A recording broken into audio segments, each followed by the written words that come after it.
Welcome back to Fluent English Journey. This is the channel where we learn not only English, but also explore ideas that help us understand life and ourselves a little better. Today's episode begins with a strange and powerful phrase, die before you die. At first, it sounds confusing, maybe even uncomfortable. How can someone die before they die? It sounds like a riddle or something from an old poem. And actually, it is. This phrase comes from ancient spiritual teachings, especially from a 13th century Persian poet who once wrote, "Die before you die, so that you do not die when you die." It's poetic, mysterious, and a little bit shocking. But here's the truth, this saying is not about physical death. It's not about fear or endings. It's actually about freedom, inner freedom.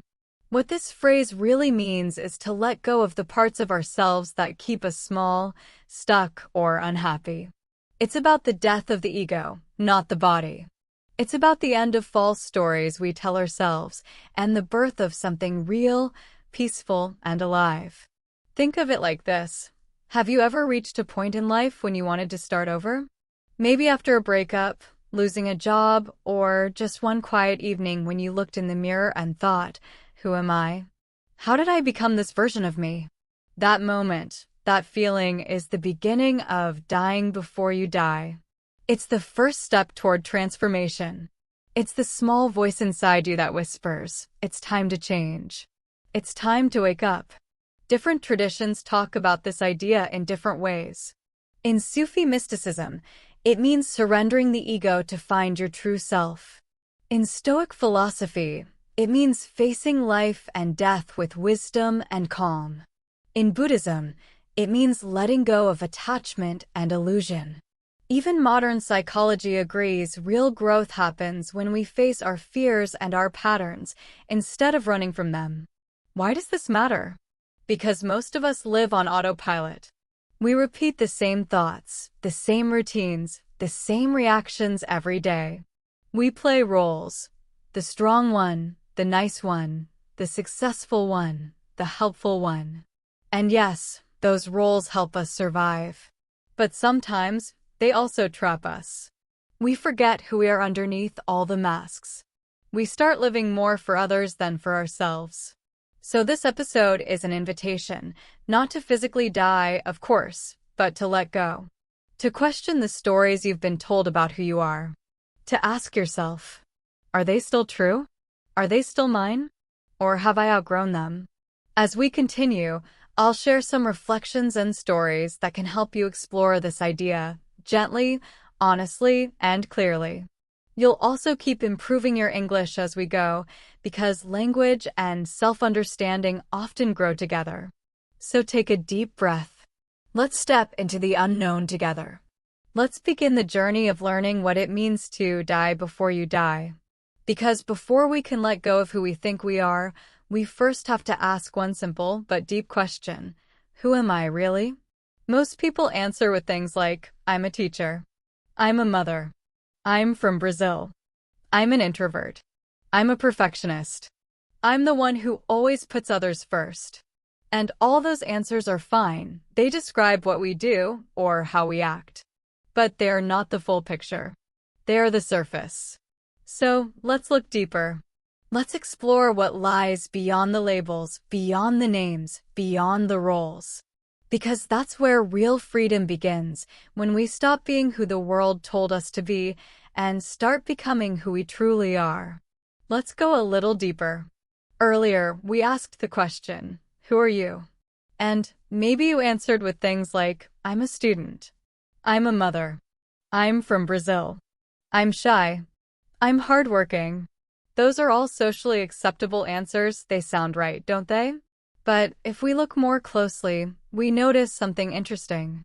Most of those answers are not really about who you are. They're about what you do, where you come from, or how you've learned to act. They're like layers, roles, and labels you've collected throughout your life. Some of these layers were given to you very early on, by your family, your culture, your school, or your environment. Others you picked up along the way from your career, your friendships, your relationships, your successes, and even your failures. Over time, we all build a kind of self-concept, an inner story that tells us who we are, what we value, and what we believe in. And that's not necessarily a bad thing. Having a sense of identity gives us stability in a world that constantly changes. It helps us belong. It gives us a way to introduce ourselves, to explain our choices, to feel grounded. But here's where things get tricky. Over time, we start to get attached to these roles. We begin to believe they define us completely, as if they're fixed, permanent, or absolute. We forget that these identities are not our essence. They're just versions of us, formed at a certain time, in a certain place, under certain circumstances. Think about how often we say things like, "I could never do that, it's just not me. I'm not the type of person who takes risks. I'm the responsible one. I can't just quit and start over." But here's the truth, those aren't facts. They're beliefs, ideas we've repeated so many times that they feel like facts. And when we hold on to those beliefs too tightly, our identity becomes like a suit of armor, something we wear to feel safe. We hide behind our job titles. We play our roles, the strong one, the calm one, the funny one, the fixer, the perfectionist. We act in ways that match the image we've built, even if that image no longer feels right. Even if, deep down, we've changed. But here's the paradox. The same armor that protects us also traps us. Because when we hold too tightly to who we think we are, we close ourselves off from who we could become. We stop taking chances. We say no to things that don't fit our brand. We stay in jobs, relationships, or routines that don't make us feel alive simply because they match the story we've told about ourselves. And slowly, without realizing it, we stop growing. So let me ask you again, with all of this in mind, who are you really?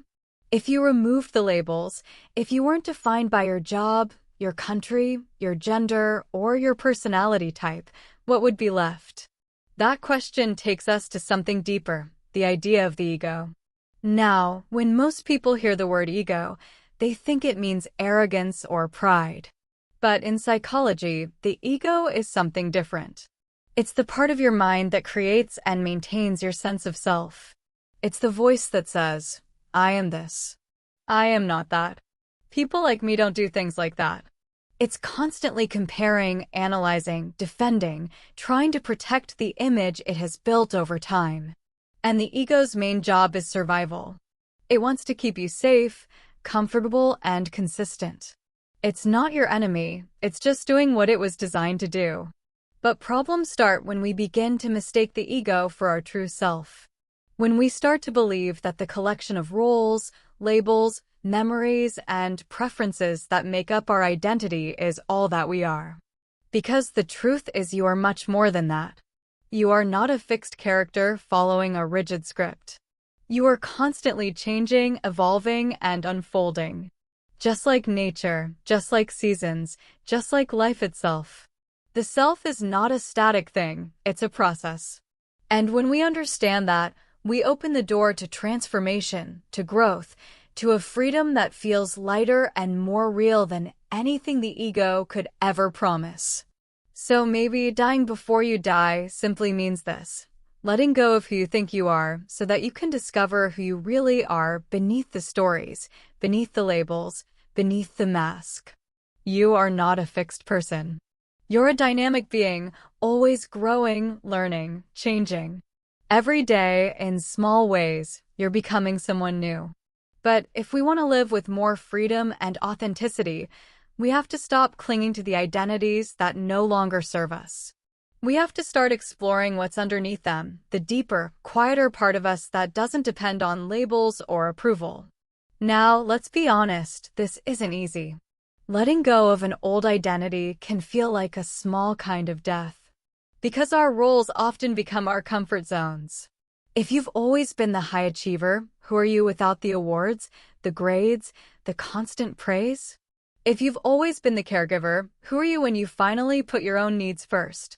If your self-worth has always been tied to being the smart one or the strong one, What happens when life humbles you, when you can't keep up that image anymore?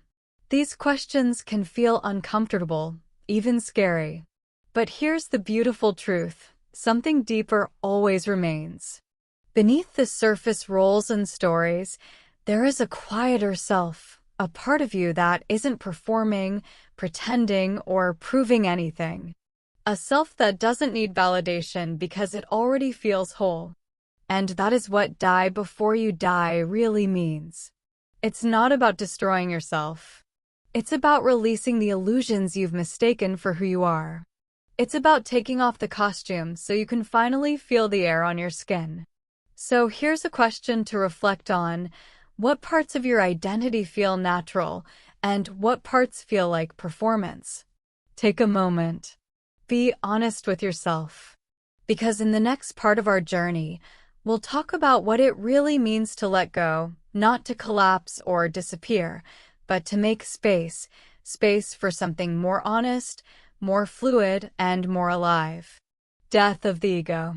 And why it's not as dark as it sounds. Now that we've explored the layers of identity we wear, the roles, the stories, the masks, let's go even deeper. What does it actually mean to die before you die? What is it that's supposed to die? Here's where we meet the concept of the ego. Now, when I say ego, I don't mean arrogance or pride, the way the word is often used in everyday language.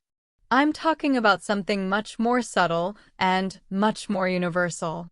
The ego is the mental structure we build over time, the collection of beliefs, memories, fears, and conditioning that shapes how we see ourselves and how we show up in the world. It's like a filter through which we experience life. And here's the thing, the ego is not evil. It's not some villain living inside you. It actually serves an important purpose. The ego gives you a sense of continuity. It helps you function in society. It protects you emotionally from feeling unsafe, unseen, or out of control. You could think of the ego as a kind of bodyguard, always standing in front of you, always trying to protect the version of you that it believes is safe or acceptable. But over time, that bodyguard can become a little too protective, too loud, too strict, too rigid. The ego starts confusing safety with sameness. It whispers, "Don't try that, it's risky. Stay where it's familiar. Don't change, people might not like the new you." And so, we hold on to old patterns, old fears, old stories, even when they no longer help us. That's when the ego stops serving us and starts controlling us. It keeps us stuck in who we used to be, instead of who we're becoming. So when we talk about the death of the ego, we're not talking about destroying your personality or erasing your sense of self. We're talking about loosening your grip, stepping back from the automatic stories your mind keeps telling you. It's about recognizing the difference between your thoughts about yourself and your true self. This process is like mental decluttering, a gentle clearing out of beliefs, fears, and labels that you've outgrown. It's not violent. It's quiet. It's freeing. And it begins with awareness, with noticing how often your inner bodyguard jumps in to defend, explain, or control. When you can see that voice clearly and not believe everything it says, that's the beginning of real transformation. That's what it means to die before you die. Because in that moment, the false self begins to fade, and what remains is something pure, peaceful, and alive. For most of my life, I saw myself as the achiever. That was my identity. I was the person who got things done, the one who always delivered, always showed up early, always went the extra mile. On the surface, that looked like strength.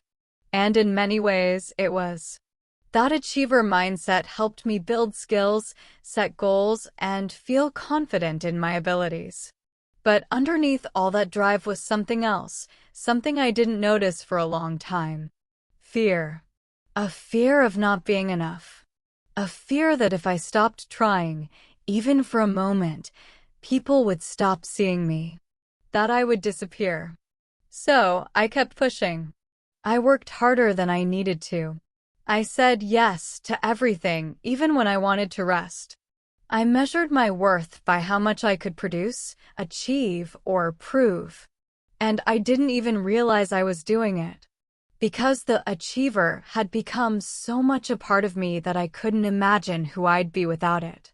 But life has a way of showing us what we need to see. Eventually, I hit a wall. I burned out physically, emotionally, mentally. I remember feeling completely drained, anxious, disconnected, and confused. For the first time in years, I didn't know what to do next. And in that silence, something began to shift. Slowly, I started to see that the achiever wasn't my true self. It was a role I had learned to play, a strategy to feel safe and seen. It wasn't bad, but it wasn't the whole truth either. Letting go of that identity wasn't easy. In the beginning, it honestly felt like a small death. Without my achievements, who was I? I felt exposed, uncertain, even a little lost. But over time, I realized that what I was losing wasn't myself, it was the pressure. The constant weight of having to be someone. And as that pressure faded, something softer began to appear, a quieter, truer, more grounded version of me. That right there is the death of the ego. It's not a dramatic explosion. It's more like a gentle exhale. A quiet peeling away of the layers that once kept you safe, but now keep you small. And what remains isn't emptiness. It's a deeper, freer, calmer sense of being. You're not gone. You're more yourself than ever before. And this is where language really matters.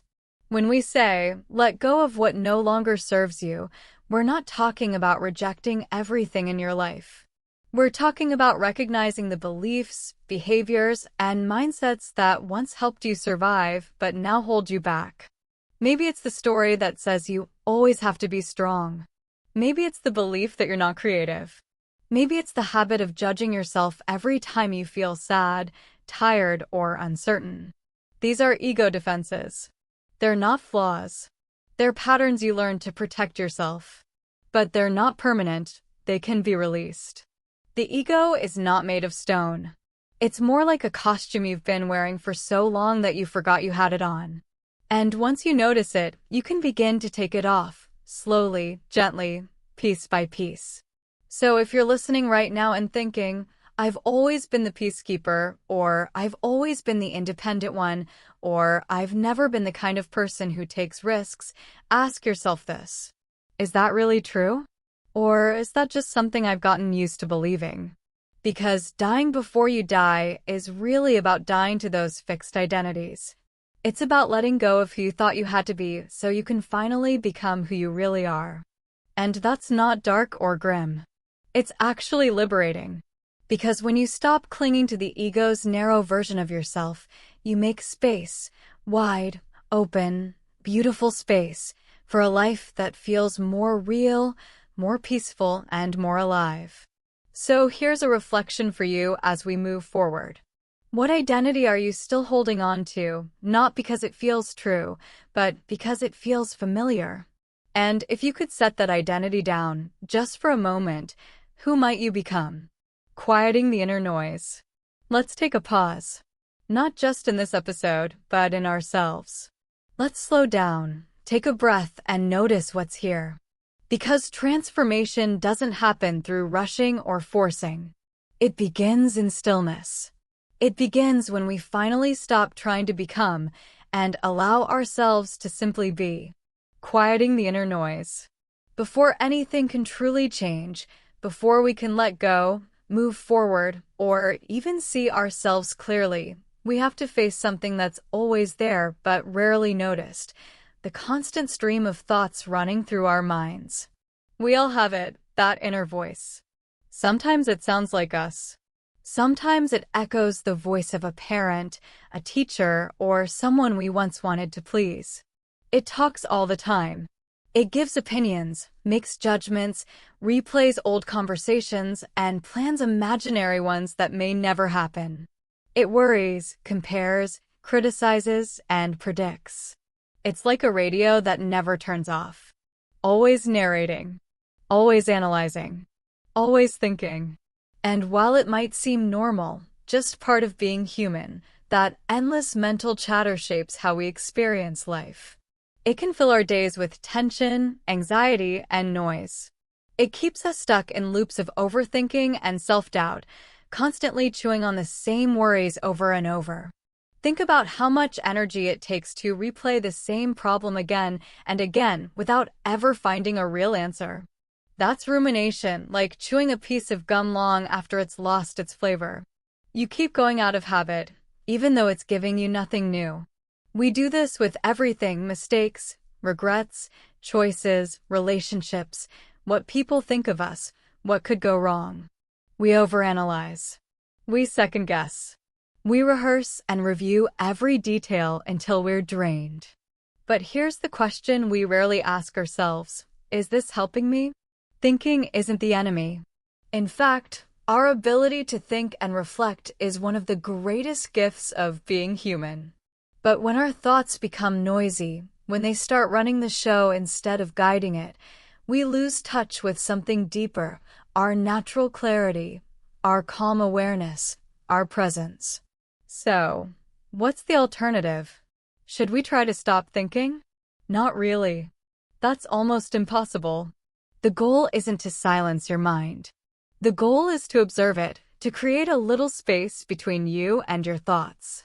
When you start noticing your thoughts instead of automatically believing them or reacting to them, something powerful happens. You begin to realize that you are not your thoughts. You're the one hearing them. That's where freedom begins, in that small space between you and the voice in your head.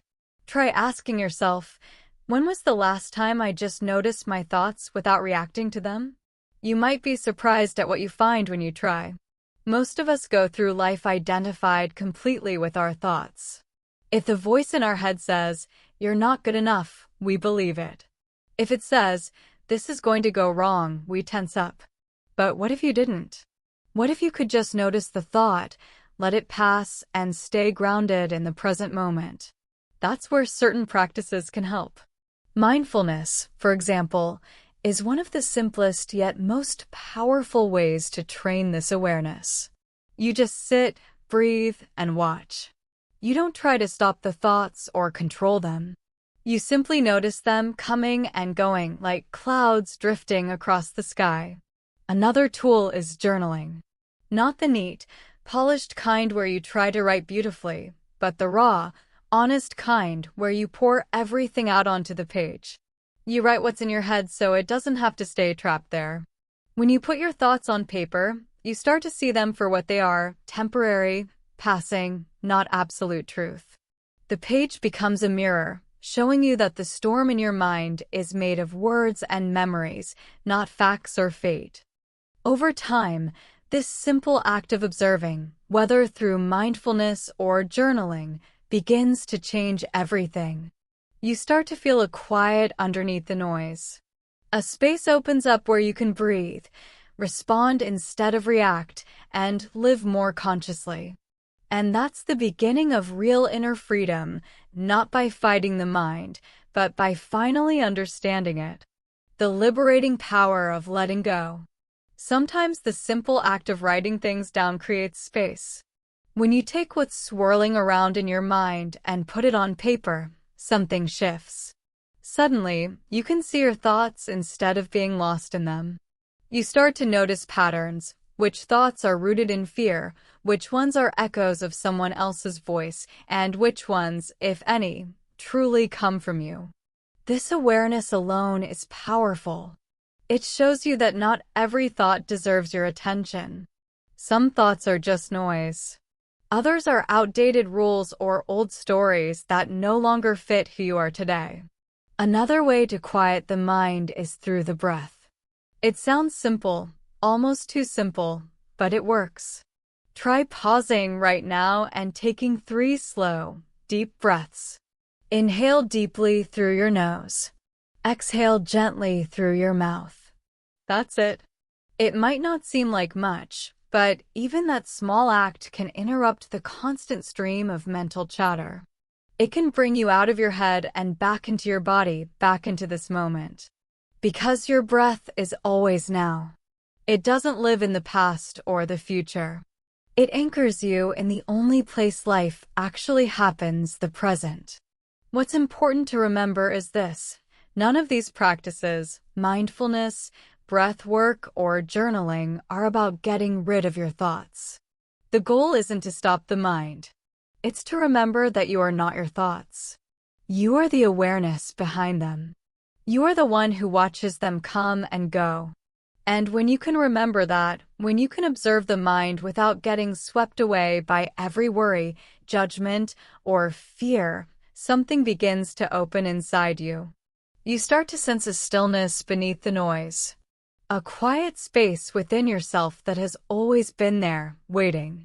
It's from that stillness that clarity begins to arise.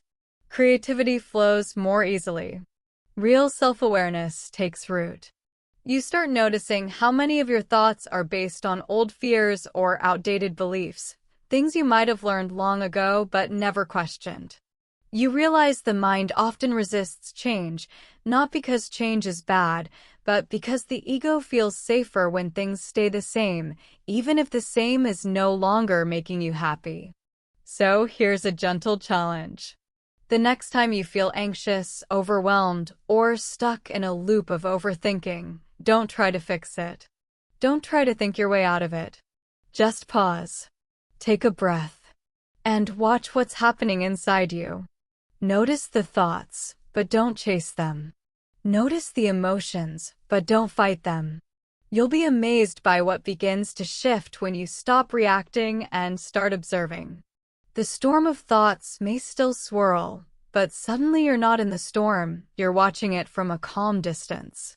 And maybe, just maybe, the next time your inner voice starts to spiral, telling you you're not enough, or that something's wrong, you'll recognize it for what it is, a well-meaning narrator, but not the whole truth of who you are. Now, let's take this one step deeper. Imagine you've been walking through life with a heavy backpack. You've carried it for so long that you barely notice it anymore. But it's always there, weighing you down. Every step takes more effort than it should. And what's inside that backpack? Not essentials. Not tools for the journey. It's filled with old fears, outdated stories, impossible expectations, and beliefs about who you're supposed to be. Some of it isn't even yours. It was handed to you by your family, your culture, your past. Now imagine, just for a moment, stopping on the path. You take a breath, and you set that backpack down. Feel the relief in your shoulders. Feel the lightness in your body. That's what letting go feels like. Letting go doesn't mean giving up. It doesn't mean forgetting or pretending you don't care. It means releasing what no longer serves you, the thoughts, the roles, the expectations, the need to control what's beyond your reach. And when you do that, what you find isn't emptiness. It's space.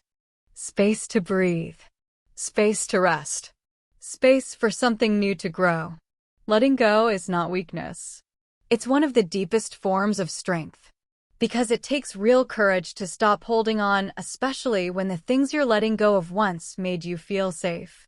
And the truth is, letting go isn't always loud or dramatic. Sometimes it's quiet. Sometimes no one else notices. It might look like choosing not to argue when you usually would. It might mean accepting that you can't control how someone sees you. It might be releasing the need to prove your worth, to constantly appear strong, smart, beautiful, or successful. When you stop gripping those things so tightly, something softens inside. The energy that was trapped in anxiety, self-criticism, and control begins to flow again. You feel lighter, freer, more alive. And in that space, you begin to rediscover something real, the part of you that's always been whole, even beneath all the layers you thought you had to carry. That is the true power of letting go. The freedom that comes with letting go. When you start to let go, something amazing happens. The mental clutter begins to clear. The emotional baggage you've been dragging around starts to lighten. And suddenly, you can breathe again, not just physically, but mentally, emotionally, spiritually. It's like your whole being exhales for the first time in a long while. I want to share something personal with you. A few years ago, I reached a point where everything in my life, my work, my relationships, my sense of direction, started to crumble. On the outside, it probably looked fine. I was achieving things, staying productive, keeping up appearances. But inside, I was exhausted. I was chasing success, trying to meet everyone's expectations, doing everything right, yet feeling completely disconnected. Every day felt heavy, like I was running but not getting anywhere. Even the smallest tasks began to feel overwhelming. I remember thinking, if I stop, everything will fall apart. But the truth was, things were already falling apart. And that's when something in me shifted. Not because I had a big breakthrough or made some dramatic life decision. It began quietly, through surrender. I stopped trying to control everything. I stopped pretending I had all the answers. And maybe most importantly, I stopped clinging to the image of the person I thought I had to be, the one who always had it together, who never needed help, who couldn't afford to slow down. That surrender didn't lead to collapse. It led to clarity. For the first time in years, I could finally see what was real and what was just noise. I realized that all the pressure I had been putting on myself, to perform, to impress, to achieve, wasn't strength. It was fear. And when I loosened my grip, I discovered a different kind of energy. It wasn't the kind that comes from adrenaline or anxiety or the need to prove myself. It was softer, lighter, calmer. It came from alignment, from being honest with myself about what actually mattered. And here's what I learned through that experience. You can't grow if you're clinging. Growth needs space. It needs oxygen. It needs trust. When you're holding too tightly to control, to certainty, to your old identity, there's no room for transformation. You're blocking the very flow of life that's trying to move through you. That's why letting go, even when it feels terrifying, can also feel like such a relief. Because what you're really letting go of isn't your power, it's the illusion that you ever had to force things to be okay. Think about how much time we spend trying to manage what's out of our control, other people's opinions, the future, the past, outcomes we can't predict. We hold on to plans, to relationships, to beliefs that no longer fit simply because they're familiar. We tell ourselves, at least I know what to expect. But predictability isn't the same as peace. Sometimes, the very thing that feels safe is what's keeping us stuck. The truth is, holding on is a choice. And so is letting go. So I want to ask you, and really sit with this for a moment, what are you holding on to that's no longer helping you grow? Maybe it's a belief that you're not capable of change. Maybe it's a story about your past that you keep replaying in your mind. Maybe it's a version of yourself that you've outgrown but are afraid to release. Or maybe it's something smaller but just as heavy, the constant need to be right, the pressure to be liked, the fear of disappointing others, the habit of always pretending you're fine. Letting go doesn't mean you stop caring. It doesn't mean you give up or stop trying. It simply means you stop carrying what isn't yours, the guilt, the expectations, the pressure to live up to an image that doesn't match who you truly are anymore. Yes, it can feel uncomfortable at first. The ego doesn't like uncertainty. It wants control, definition, and predictability. But the irony is, real peace comes from the exact opposite, from surrender, from trust, from spaciousness. And in that space, something new begins to grow. You start to feel lighter. You start to see possibilities again. You start to breathe, not from the surface, but from deep within your chest, where freedom lives. That's the beauty of letting go. It's not about losing yourself. It's about finding the part of you that was always there, waiting quietly beneath all the noise, ready to lead you forward. The lightness of letting go and the power of rebirth. When you begin to let go of the things that no longer serve you, old fears, heavy emotions, unrealistic expectations, something beautiful starts to happen. You begin to feel lighter. Not just in your body, but in your mind and heart. The world seems a little clearer. You can finally take a deep breath again, not just physically, but emotionally. Letting go doesn't mean giving up. It means making space for something new. It's the act of clearing away what has been blocking your growth. It's the gentle surrender that allows peace, clarity, and balance to return. A few years ago, I went through a time when everything in my life looked fine on the outside, but inside, I was falling apart. I had built a career, relationships, and routines that looked successful. But I was constantly tired. I was chasing success, approval, and perfection. Always trying to meet expectations, both mine and everyone else's. I checked all the boxes that were supposed to make me happy, yet I felt empty. Even small tasks felt like mountains. I realized something had to change. But the change didn't come from a big decision. It came from surrender, from finally allowing myself to stop pretending I had it all together. I stopped trying to control everything. I stopped forcing outcomes. And most importantly, I stopped clinging to the image of the person I thought I had to be, the one who was always strong, always capable, always fine. That surrender didn't break me. It freed me. For the first time in a long time, I felt clear. My energy returned, not the kind that comes from pressure or fear, but from peace and alignment. Here's what I learned. You can't grow if you keep clinging. Growth needs space. It needs air. If you keep holding tightly to control, to certainty, or to old versions of yourself, you leave no room for transformation. That's why letting go feels so powerful, even though it can be scary. Because what you're actually releasing isn't your strength, it's the illusion that you ever had to force life to work out. We spend so much time trying to manage what we can't control, other people's opinions, the past, the future, our fears. We stay in jobs, relationships, and situations that drain us just because they feel familiar. We tell ourselves, at least I know what to expect, even if what we expect is unhappiness. But the truth is, holding on is a choice. And so is letting go. So ask yourself, what are you holding onto that's no longer helping you grow? Maybe it's an old story about your past, a limiting belief about what you can or can't do, or a version of yourself that no longer feels true. Maybe it's your need to always be right. Maybe it's your constant pressure to please everyone. Or maybe it's your fear of being judged, misunderstood, or rejected. Letting go doesn't mean you stop caring. It means you stop carrying what isn't yours to carry. It means you put down the weight that doesn't belong to the person you're becoming. Yes, it's uncomfortable at first. The ego doesn't like uncertainty, but beyond that discomfort lies lightness, movement, and freedom. This is what the phrase "die before you die" really means.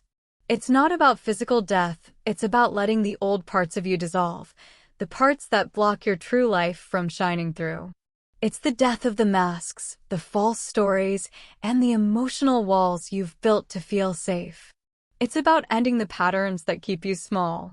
When you do that, when you let the old fall away, something new is born. Not a new person, but the real you, the self that's been quietly waiting underneath all along. The self that doesn't perform or pretend. The self that breathes easily, that speaks truth without fear, that feels whole even when life is uncertain. Think of it like a seed. On the outside, a seed looks simple and closed. But inside, it holds life. Before that seed can grow into a plant, it has to break open. The shell must crack, the old form must dissolve. From the seed's point of view, that might feel like destruction, like everything it knew is ending. But that breaking is not the end. It's the beginning. That's what transformation feels like. Sometimes it's confusing, painful, or lonely, but it's also sacred. It means something new is trying to emerge, you're truer, freer self. Growth doesn't always happen through force. It happens through surrender, trust, and patience. When you stop performing and start listening to yourself, everything changes. You begin to notice what feels right, what gives you energy, and what aligns with your truth. You stop chasing approval and start following your inner peace. The world often celebrates performance. It rewards success, image, and control. But real freedom comes from authenticity, from being who you are even when no one is watching. Resilience, authenticity, transformation, these aren't just big words.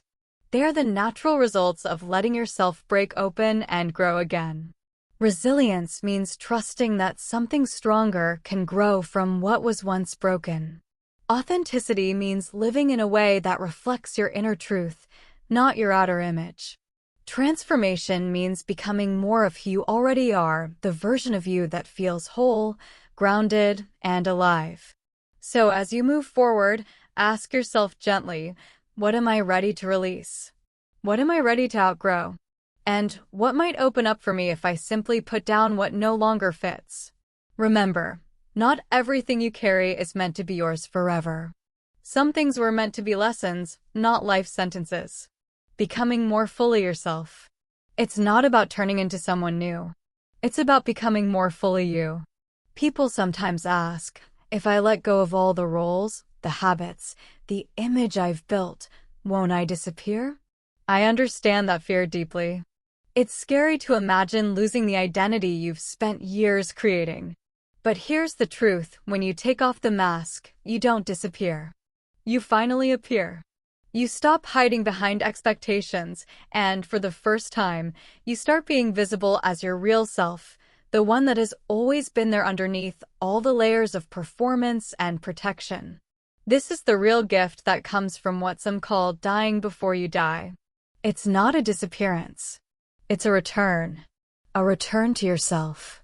And this self you return to, it's softer, but not weak. It's open, but not naive. It's honest, grounded, and alive. It's a version of you that doesn't carry the constant pressure to achieve, impress, or prove anything. Instead, you become someone who simply is. When that happens, life begins to feel different. It stops being a battle or a performance and starts to feel more like a conversation, a quiet, natural rhythm between you and the world. So, I want to ask you something. Who are you when no one is watching? Who are you when you're not performing, not trying to impress, not protecting yourself? If that question feels hard to answer, that's okay. You don't have to figure it out today. This journey isn't about fixing yourself, it's about meeting yourself. Slowly, gently, with curiosity instead of judgment. Sometimes the most honest way to meet yourself is in stillness, in silence, in nature, in art, or in those quiet moments when no one needs anything from you. In those spaces, you can breathe. You can listen. You can simply exist. And here's something beautiful. The people who are truly meant for you, the ones who connect with your soul rather than your performance, will find you there. They won't be drawn to your perfect image, your resume, or your smile for the camera. They'll be drawn to your presence, your realness, your energy, your truth. So yes, this process of inner death, of shedding the old, can feel uncomfortable. But the rebirth that follows is worth everything. Because you're not becoming someone else. You're becoming someone real. Someone whole. Someone alive in ways you might not have realized you were missing. Microdeaths and micro-rebirths in daily life. Now, you might be wondering, how does this transformation actually show up in daily life? What does inner death and rebirth look like on an ordinary Tuesday? It's easy to think of transformation as something dramatic or spiritual, but most of the time, it's made of small, almost invisible moments. Tiny shifts that quietly reshape the way you live, think, and respond. I call them microdeaths and micro-rebirths. They're the little moments where we let go of old patterns and step into something truer, often without even realizing it at first. Over time, these small moments change the way we move through the world.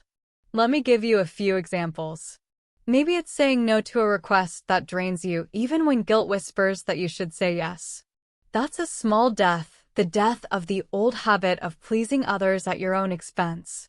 But it's also a rebirth, the beginning of honoring your own boundaries and energy. Or maybe it's choosing to pause before reacting in anger.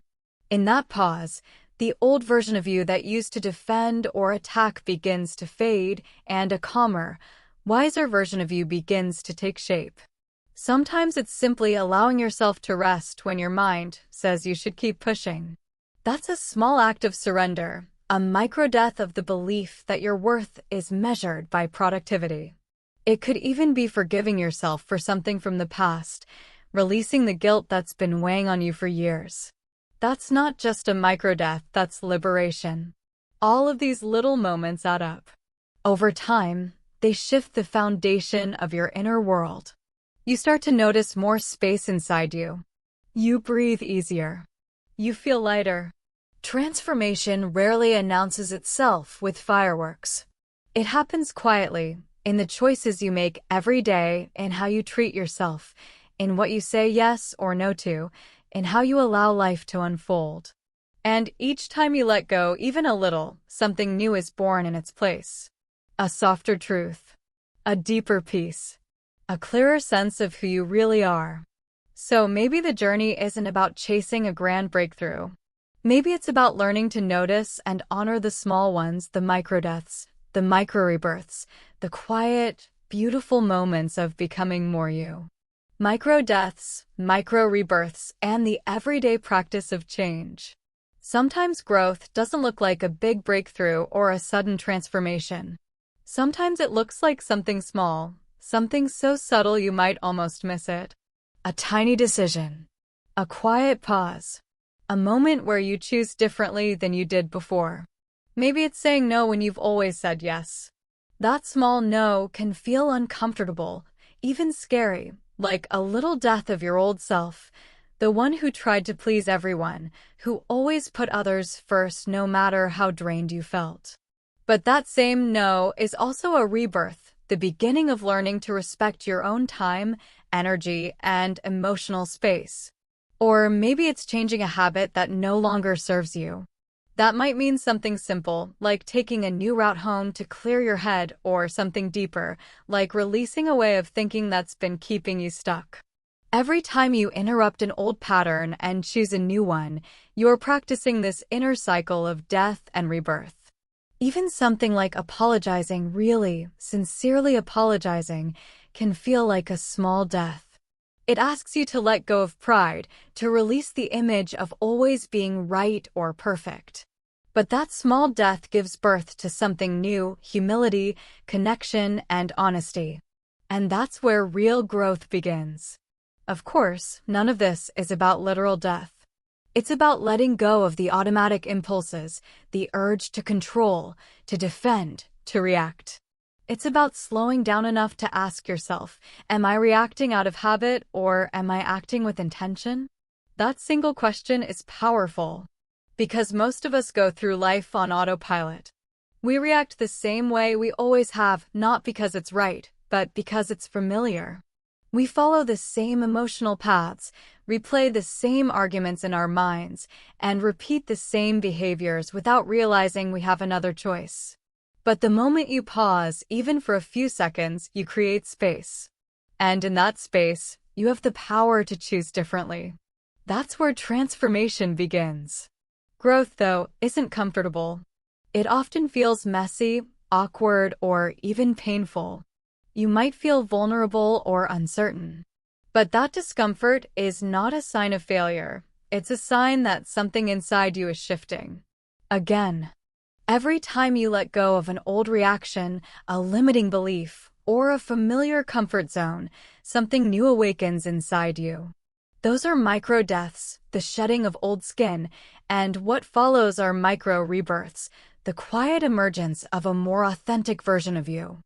Think about the last time you did something like that. Maybe you caught yourself before snapping in anger and chose to take a deep breath instead. Maybe you asked for help when your old self would have struggled alone. Maybe you forgave someone or even yourself after holding on to resentment for far too long. Those small choices might seem insignificant, but they're the foundation of transformation. They're the practice of becoming one small moment at a time. And the beautiful truth is, you don't have to wait for a crisis to start this process. You don't have to wait for your life to fall apart to begin again. You can start right now. Pause for a moment today, maybe once in the morning and once at night, and simply ask yourself, what am I holding on to? What can I release? How can I show up just a little more honestly, more gently, more me? Because life isn't made up of grand transformations. It's built from countless small ones, the daily moments where we practice dying and being reborn over and over again. When you make peace with that rhythm, when you stop resisting the changes and start dancing with them, life becomes lighter. You begin to move through the world with more authenticity, more ease, more freedom. And that's the heart of this journey, not perfection, but presence. Not control, but surrender. Not a final destination, but an ongoing, lifelong unfolding. You will never be done. You will never be finished becoming. And that's a beautiful thing. Because every day, you get to begin again, imperfectly, honestly, and beautifully human. Cultural mirrors, transformation across time. Now, before we move forward, it's worth stepping back and seeing how universal this idea really is. Across time, across cultures, across traditions, people have always understood that transformation requires a kind of death. Every wisdom tradition, every ancient story, carries this same message in its own language. To be reborn, you must first let something go. To find yourself, you must first lose what isn't truly you. From mythology to religion to poetry, this pattern repeats again and again. Fall, surrender, break open, then rise, renewed. Dying before you die, a simple reflection on letting go and transformation. When we talk about dying before you die, we're not talking about a physical death. It's something much deeper and more peaceful, an inner kind of letting go. It's like shedding old layers of yourself, old habits, or beliefs that no longer fit who you're becoming. It's the quiet death of what no longer serves your growth so that something new, something wiser and lighter, can be born inside you. Think about it this way. Every time you release an old fear, stop reacting in the same old way, or forgive someone you once held resentment toward, that's a small inner death. And every time you choose peace instead of control, compassion instead of judgment, or courage instead of fear, that's a small rebirth. This idea isn't new. It's been part of human wisdom for centuries. Take the poetry of Rumi, the 13th century Persian mystic and Sufi master. His poems are full of images of spiritual death and rebirth. He often wrote about the soul dissolving into the divine, about losing the ego, the small me, that tries to control everything. To Rumi, this death isn't something to fear. It's a return to truth. He believed that when we let go of our false identities, we discover the light that was always within us. Rumi often said that dying before you die is the path to real freedom, a way to experience divine love while still alive. When the ego dies, life begins to shine in its purest form. We can see this same truth in modern storytelling too. Think of Joseph Campbell's idea of the hero's journey. It's the structure behind so many great stories, from ancient myths to modern movies. In every hero's journey, there comes a moment when the hero must face darkness. They die symbolically, they lose something, face their fears, or are stripped of who they thought they were. This descent into the unknown is painful but necessary. Only by surrendering, by letting go of their old self, can they return transformed, stronger, wiser, and more alive. This is what happens to us in real life too. We each have moments where life forces us to change, where we have to let go of an old version of ourselves. It could be a job that ends, a relationship that changes, or a belief that no longer fits who we're becoming. These are our dark nights, but they're also the moments that prepare us for rebirth. Buddhist philosophy offers another beautiful way of understanding this process. Buddhism teaches the idea of non-attachment, the practice of not clinging too tightly to people, things, or ideas. Because the more we cling, the more we suffer. When we learn to let go, we begin to taste true freedom. Letting go doesn't mean not caring. It means allowing life to flow naturally without trying to hold on to everything. In Buddhism, dying before you die is about releasing your grip on fixed identities, the I am this, or I must be that. Every day becomes a small practice of death and rebirth, dying to old opinions, fears, and expectations, and being reborn into openness, compassion, and peace. This pattern shows up everywhere, not just in ancient teachings, but also in the movies, books, and stories we love today. Think of a film like Inside Out, where the main character learns that joy and sadness can exist together, that real happiness comes from accepting the full range of emotions, not just chasing positivity. Or think of a novel where a character goes through deep loss and emerges stronger, with a clearer sense of who they are. In every great story, transformation requires something to end. A part of the old self must die for the new self to live. And that brings us to a powerful question, one that each of us must ask ourselves sooner or later. What story have I been telling myself about who I have to be? Maybe it's the story of the perfect achiever, the one who never fails. Or the loyal friend who always puts others first. Or the strong provider who never shows weakness. Or maybe the one who must always appear calm, successful, or in control. But where did that story come from? Did you choose it consciously? Or did it come from your family, your culture, or your past experiences? We all carry stories that once served us, but eventually start to limit us. When you pause long enough to notice them, you give yourself the freedom to ask, does this story still reflect who I really am? Is this belief still helping me grow? Do I need to keep carrying this version of myself? And when you realize that a story no longer fits, you can gently let it die. You don't have to destroy it or erase it. You just outgrow it, the same way a snake sheds its old skin. It's not a loss, it's a renewal. So, dying before you die is really about living with awareness. It's about releasing the old stories and roles that no longer serve you. It's about letting go of control, of needing to be perfect, of chasing approval.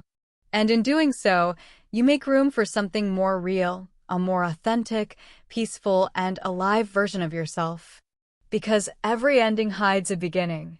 Every letting go makes space for something new.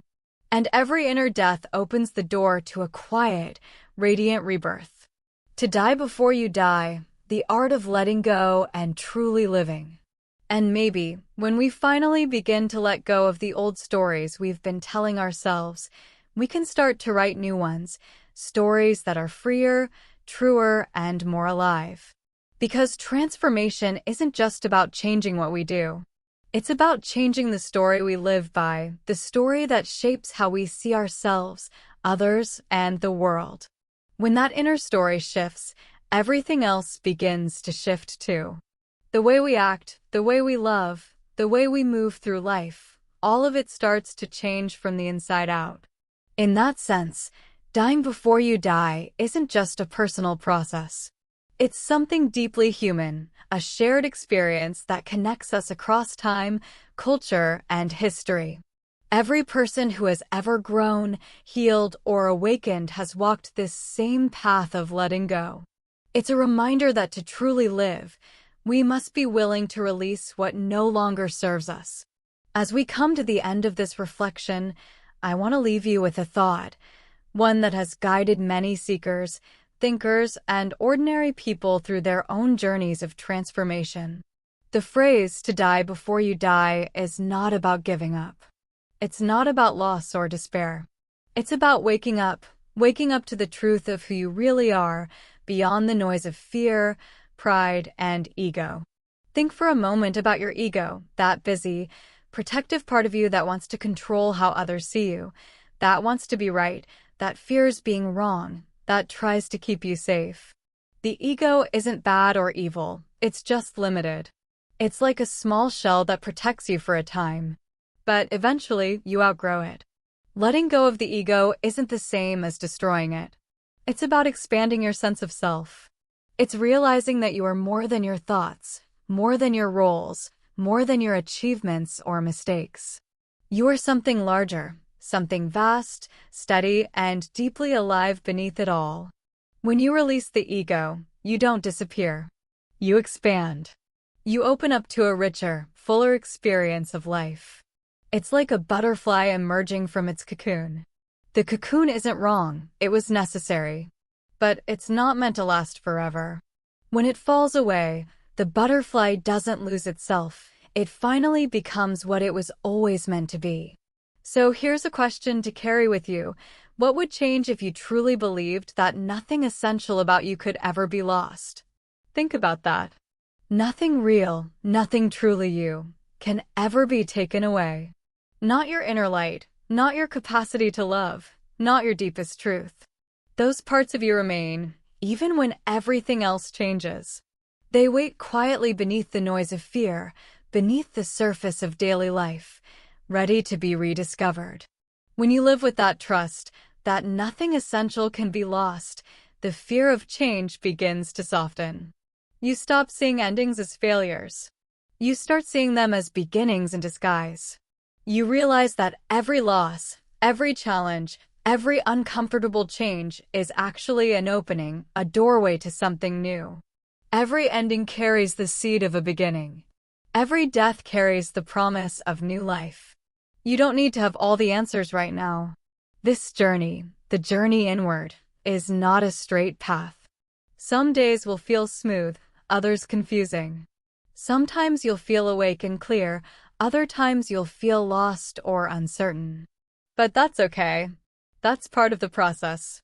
What matters most is that you stay curious, that you stay kind toward yourself as you grow, that you keep asking gentle questions like, when was the last time I really listened to my inner voice? How much of my life am I living with true intention, not just habit? What small thing could I let go of today? What small death that might make space for a new beginning tomorrow? Transformation isn't something that happens all at once. It's not a single event or breakthrough. It's a practice, a daily rhythm of dying and being reborn over and over again. It's in the little choices you make each day, in the way you speak to yourself, in how you respond when life doesn't go your way. So as you move forward, remember, you don't need to rush. You don't need to be perfect. All you need is presence, curiosity, and the courage to begin again, one small moment at a time. And if these ideas have touched something in you, don't keep them only in your mind. Share them. Talk about them with a friend. Write about them in your journal. Sit quietly and let them sink in. Let them become part of your ongoing conversation with yourself, the conversation about what it truly means to live, to grow, to awaken. Because in the end, to die before you die means to live fully, openly, deeply.